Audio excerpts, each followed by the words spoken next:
Assalamualaikum warahmatullahi wabarakatuh. Perkenalkan, kami dari kelompok 4. Di sini kami akan mempresentasikan mengenai cara meningkatkan penetrasi saat aktif. Nah, adapun nama anggota kelompok yang pertama Gun Adelia Amran, Muhammad Rehan Ruslan, Nur Fadia Ramadhani, saya sendiri, dan Yusriani. Selanjutnya, saya akan menjelaskan mengenai kosmetik. Kosmetika adalah bahan atau sediaan yang digunakan pada bagian luar tubuh manusia seperti epidermis, rambut, kuku, bibir, dan organ genital bagian luar, atau gigi dan membran mukosa mulut, terutama untuk membersihkan, mewangikan, mengubah penampilan, dan atau memperbaiki bau badan, atau melindungi atau memelihara tubuh pada kondisi baik. Nah, adapun metode yang dapat meningkatkan penetrasi obat ke dalam kulit, yaitu enhancer. Nah, apa sih itu enhancer? Enhancer adalah zat yang dapat meningkatkan penetrasi atau perembesan obat ke dalam kulit. Enhancer itu sendiri terbagi atas dua, yaitu yang pertama enhancer kimia dan yang kedua itu enhancer fisik. Untuk materi selanjutnya saya serahkan kepada teman saya. Baik, langsung saja yang pertama enhancer kimia. Sebagaimana yang diketahui bahwa senyawa kimia dapat berinteraksi dengan kulit dan dapat menembus struktur lipid bilayer. Beberapa senyawa kimia yang mampu meningkatkan penetrasi zat aktif dalam kulit adalah air, alkohol, amida, ester, eter alkohol, pirolidon, hidrokarbon, sulfoksida, surfaktan, terpenoid, fosfolipid, dan vesikel. Enhancer kimia meningkatkan penetrasi obat ke dalam kulit dengan cara mengekstraksi lipid dari kulit, sehingga merusak lipid lamela dan menyebabkan fluidisasi serta membentuk jalur difusi, atau melakukan partisi senyawa kimia ke dalam lipid bilayer. Enhancer kimia juga dapat bekerja dengan cara meningkatkan aktivitas termodinamika pada formulasi. Enhancer kimia idealnya memiliki sifat tidak toksik, tidak mengiritasi, tidak menimbulkan alergi, bekerja cepat, aktivitasnya dapat diprediksi dan reproducible, serta tidak menimbulkan efek farmakologi. Kemudian ada enhancer fisik. Metode ini dapat menghantarkan berbagai jenis obat ke dalam kulit menggunakan energi eksternal untuk memberikan dorongan atau merusak secara fisik stratum corneum. Dibandingkan dengan metode penghantaran pasif, enhancer fisik dapat secara efektif menghantarkan banyak jenis obat. Selain itu, enhancer fisik memiliki reprodusibilitas dalam mengontrol durasi pengobatan, juga dapat mengurangi lag time. Beberapa metode enhancer fisik yaitu: yang pertama, iontoforesis. Iontoforesis merupakan teknik non-invasif yang menggunakan modulasi dari intensitas dan durasi arus listrik. Iontoforesis memerlukan arus listrik yang lemah, yaitu 0,1 hingga 1,0 mA per cm untuk mendorong obat masuk ke dalam sirkulasi sistemik. Gambar di samping merupakan salah satu aplikasi iontoforesis dalam kosmetik, yaitu alat pengencang kulit. Elektroporasi menggunakan elektrik voltase tinggi sebesar 50-500 volt dalam waktu yang singkat. Voltase yang tinggi akan membentuk jalur atau pori sehingga obat dapat melewati stratum corneum.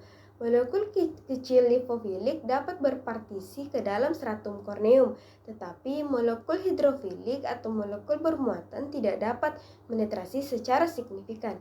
Magnetoforesis menggunakan medan magnet yang diaplikasikan pada sekeliling obat yang akan penetrasi ke dalam kulit. Biasanya dikombinasikan dengan partikel magnetik sebagai pembawa obat untuk meningkatkan penghantaran obat.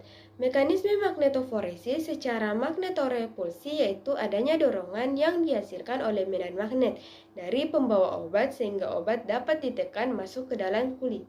Tonoforesis merupakan aplikasi menggunakan energi ultrasonik secara sementara untuk meningkatkan permeabilitas kulit. Kekuatan frekuensi ultrason tergantung dari kegunaannya, yakni untuk keperluan diagnosis digunakan frekuensi tinggi 3-10 MHz. Terapi digunakan frekuensi medium 0,7-3 MHz dan regulator dengan frekuensi rendah 18-100 kHz. Fotomekanik. Teknik ini menggunakan laser untuk memberi tekanan pada gelombang yang dihasilkan dari bagian substansi polistiren. Teknik laser dapat menyebabkan terjadinya interaksi antara laser dan kulit, sehingga dapat membantu meningkatkan fluks obat. Mekanisme yang terjadi dapat secara ablasi langsung dan molekul gelombang fotomekanik. Secara ablasi langsung, laser yang ditembakkan akan membentuk pori pada stratum korneum. Ya, selanjutnya ada radiofrekuensi, yang dimana radiofrekuensi melibatkan elektroda seperti jarum yang secara langsung masuk ke dalam kulit, lalu mengaplikasikan frekuensi tinggi arus bolak-balik dengan frekuensi 100 kHz. Mekanisme pengaplikasiannya dimulai dari pengaplikasiannya menempelkan mikroelektroda ke permukaan kulit, lalu kulit terjadi abiasi dengan adanya panas dari energi radiofrekuensi. Kemudian selanjutnya ada termoferesis, yang dimana pada keadaan normal permukaan kulit memiliki suhu 320 derajat Celcius. Apabila dilakukan dengan kenaikan suhu pada permukaan kulit, akan terjadi peningkatan flux sebesar 2-3 kali lipat setiap kenaikan 7-80 derajat Celcius. Peningkatan permeasi disebabkan oleh adanya peningkatan fluiditas lipid karena adanya panas dari peningkatan suhu.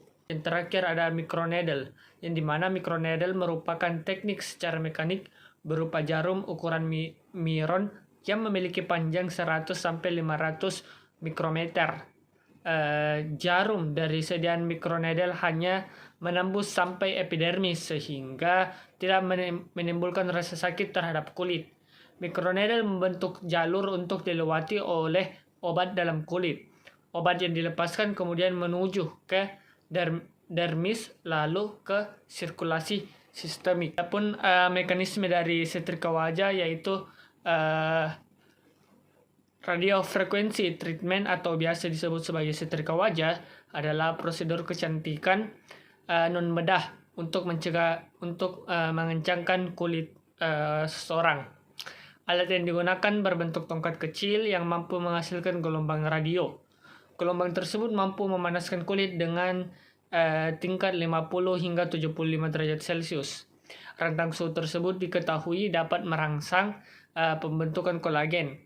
Panas kemudian mampu menembus ke lapisan dalam kulit dermis sehingga kerutan wajah bisa diminimalisir. Adapun manfaat dari setrika wajah ini dapat terwujud dari gelombang radio yang dipancarkan dalam bentuk radiasi. Radiasi sendiri adalah pelepasan energi dalam bentuk gelombang elektromagnetik. Dalam setrika wajah, radiasi yang dilepaskan adalah energi dengan intensitas rendah, sehingga tidak membahayakan kulit seseorang.